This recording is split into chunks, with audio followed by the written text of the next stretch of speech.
د ننګرهار 9 ولسوالیو کې 220 نارینه او ښځیناو ته د کار او ټولنیزو چارو ریاست له لوري د یوې مرستندوی ادارې په مالي مرسته د کورنیو د اقتصادي غښتلتیا او بیروزګارۍ د کچې د راکمولو په موخه د خیاطۍ د حرفې د زده کړو په دوام د اړونده وسایلو ویش ترسره شو.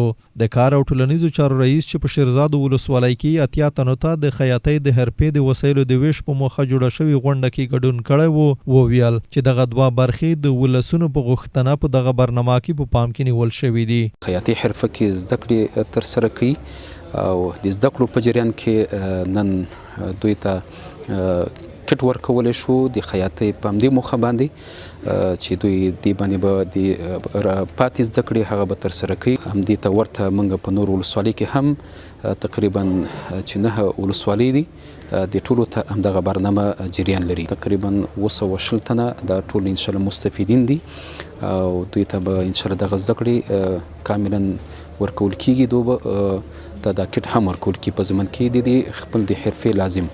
د پلي کوونکي ادارې مسؤلین وایي د خیاطۍ د حرفې د زده کړو ورآخوایي دلته 80 تنو ته د کار کولو زمینه برابره کړې ده. نن موږ په شیرزاد ولسوالۍ د وډیسار او کودخیلو خلکو ته د یو ان ډي پی په مالي لګښت باندې د دبليو سي موسسې د خوانه او د کار ټولنیزو چارو ریاست د چتر لاندې د خیاطۍ د وسایلو توزیع لرو. دغه برنامه چې 3 میاشتې مخکې پلي شوې ده خلکو دغه عملی زده کړې نظري زده کړې البته په سنټرونو کې ترلاسه کړي دي او ستا د نن نه چې دوی ته د وسایلو توزیع وشوله دوباره دوی ځي او دغه خپل سنټر یې دوباره فعالېږي تر څو هغه عملي زده کړې هم پوره شي. یو بسته تقریبا د 11,000 افغانۍ په ارزښت باندې فی نفر ته تسلیم شوی ده. د دغه برنامې ګډونوال بیا خوښي کوي او له حکومت او مرستندوی ادارو د دغه ډول برنامو د دوام غوښتنه کوي.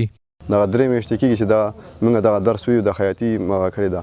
ښځې الحمدلله دونه کاروبار مغه کړی چې او په دغه موږ خپل دوکان اچو خپل بچیان له حلال رزق ګټو او نورې مؤسسو موږ هغه غواړو چې موږ سره دې هر رقم مرسته وکړي. ولس ډېر جګړو ځپلی دی باید همداسې نورې مرستې وشي د اوس د ماشومانو د کورسونه جوړ شي. کوم شی چې استاد کټ کولو موږ ته قاتل غنا یو څه نه څه زده کړي په انده کې باید کوم سامان چې راکو په دې موږ ان شاء الله ارسه زده کو باید موږ سره هر قسمه کومک وشي.